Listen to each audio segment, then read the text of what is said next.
नमस्कार, आदाब। मैं हूं सईद अंसारी आपके साथ और आप देख रहे हैं मसीहा टीवी न्यूज़। मसीहा टीवी न्यूज़ में आप सभी का स्वागत है। आइए देखते हैं आज की ताज़ा रिपोर्ट।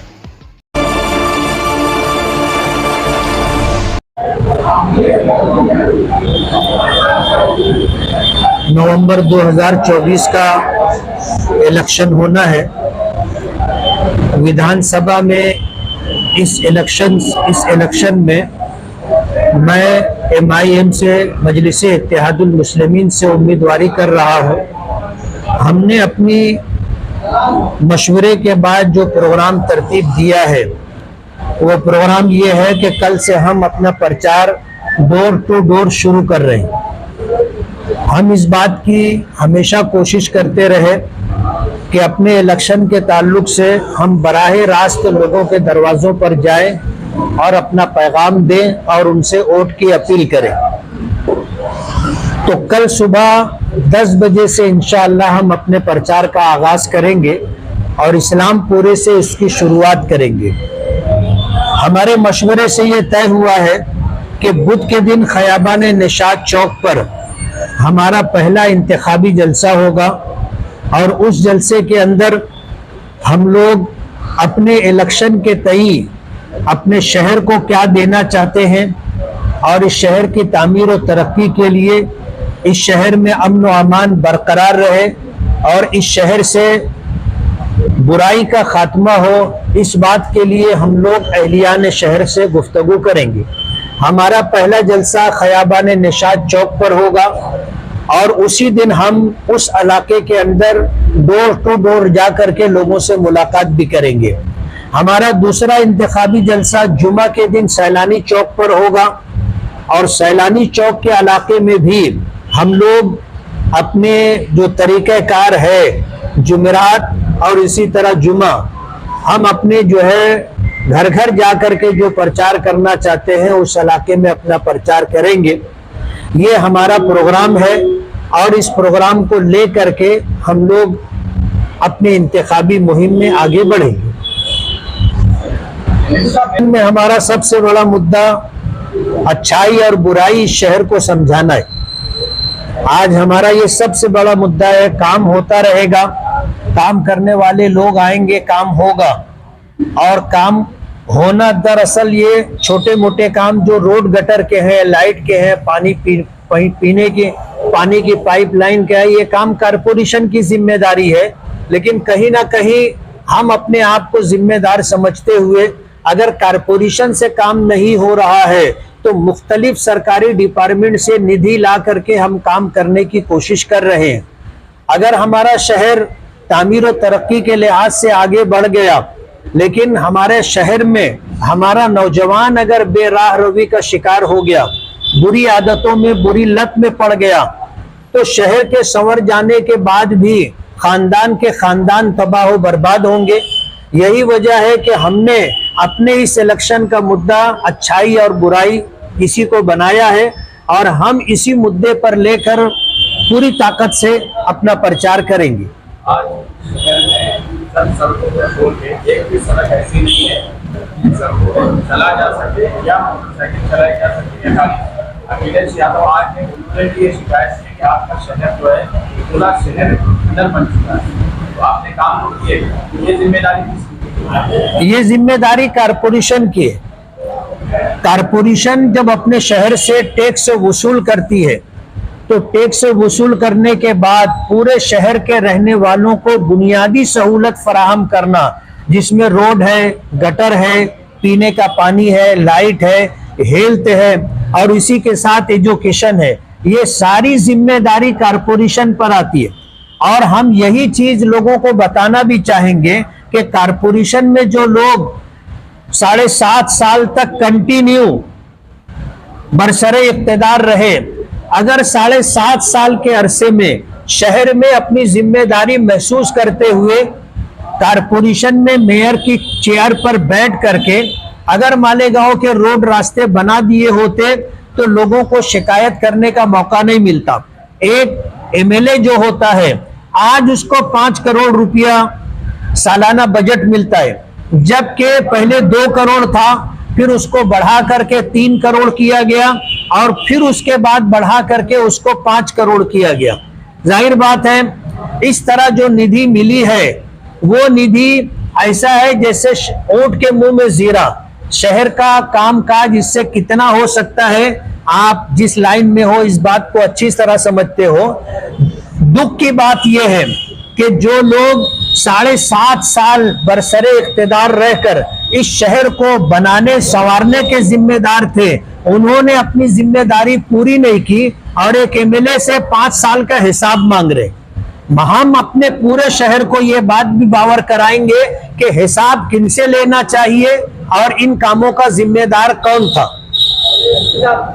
कल फिर से हवा हवाई में बातें आ रही है, कांग्रेस को लेकर आप जद्दोजहद कर रहे हैं। हवा चलती रहती है, मैं अपना मालेगांव शहर छोड़ता हूँ, प्रोग्राम बन जाता है, मैं इस पर मजीद कुछ कहना नहीं चाहता। हमने अपना प्रोग्राम डिक्लेयर कर दिया है और यही हमारा जवाब है। फॉर्म के ताल्लुक से हम लोग की तैयारी है और हम लोग बैठेंगे जिम्मेदारान, हमारी तैयारी मुकम्मल हो जाएगी। हम आप हजरात को याद करेंगे और अपना प्रोग्राम अगला आपके सामने आपके जरिए से पूरे शहर तक पहुंचाने की कोशिश करेंगे और जिस दिन हमारी तैयारी हो जाएगी उसके अगले दिन इंशाअल्लाह हम अपना फॉर्म भर देंगे। मास्टर स्ट्रोक को लेकर क्या कहेंगे? मास्टर स्ट्रोक को लेकर क्या कहेंगे? मास्टर स्ट्रोक क्या है आप समझ सकते हो, पूरे शहर ने उसका अपोज किया है। मालेगांव शहर मस्जिदों का, मदरसों का और एक लिहाज से अगर देखा जाए तो मुसलमानों का बड़ा शहर होने की वजह से एक बहुत बड़ा दीनदार तबका अल्हम्दुलिल्लाह हमारे शहर में रहता है। और अगर मैं एक जुमले में कहना चाहूँ तो खोदा पहाड़ निकली चूहिया, चूहा भी नहीं निकला, निकली चूहिया। बहुत शोर था master stroke, master stroke, master stroke, लेकिन क्या आया आपने देख लिया। शायद उनके होश ठिकाने आ गए होंगे जिस तरह का रिएक्शन मालेगांव शहर के वोटरों ने दिया है।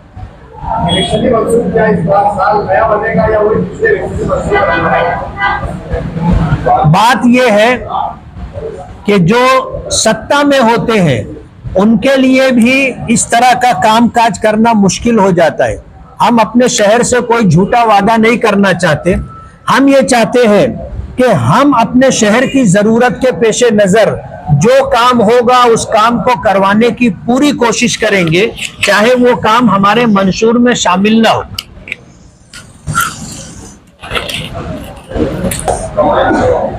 हर बार आपने मालेगांव छोड़ा,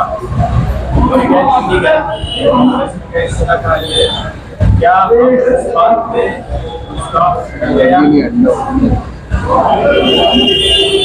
हमारा शहर एक ऐसा शहर है कि यहाँ पर कुछ लोग बाय प्लानिंग ऐसे हालात पैदा करते हैं कि चिड़िया ने भैंस उड़ती हुई नजर आती है। ऐसा हवा बनाया गया कि पूरे शहर के अंदर एक अजीब सी सूरत हाल थी, लेकिन हमारे लिए सियासी तौर पर बहुत अच्छी थी कि जिन दिनों मैं शहर में नहीं रहा उन दिनों कम से कम मेरा चर्चा तो जोरों पर रहा।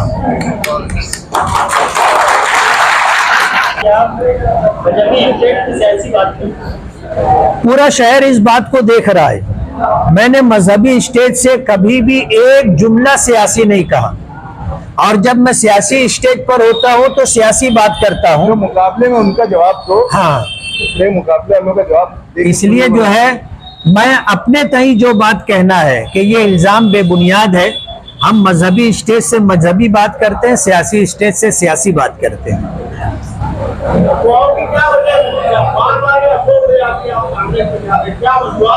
लोगों की जात की मकबूलियत है।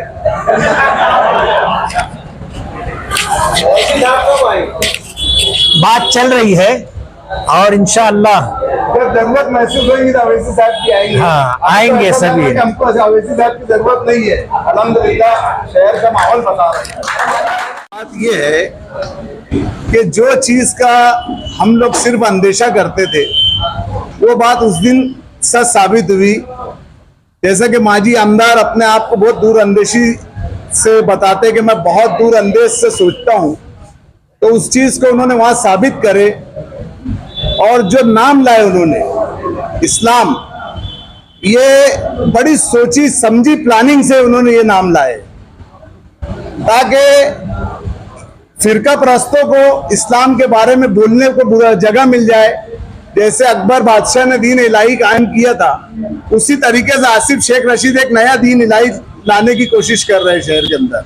और फिरका परस्तों के लिए मैं तो ये समझता हूं कि फिरका परस्तों के बोलने के ऊपर ये इन्होंने नाम रखे।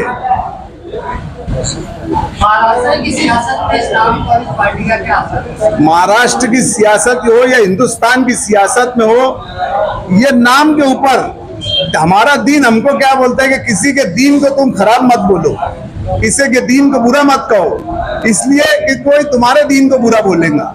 तो अब इन्होंने जो नाम रखा है, ये एक प्लानिंग के तहत नाम रखा गया है कि लोग डायरेक्ट इस्लाम को नहीं बोलेंगे, इस्लाम पार्टी को बुरा भला बोलेंगे। आज उनके ताल्लुक से फतवे जाहिर हो रहे हैं। अगर वो समझदार होंगे तो उलमाओं से जिनको घिन आती थी वो वापस आगे हो जाए, उलमाओं के पास आ जाए और सही रास्ता ढूंढ ले।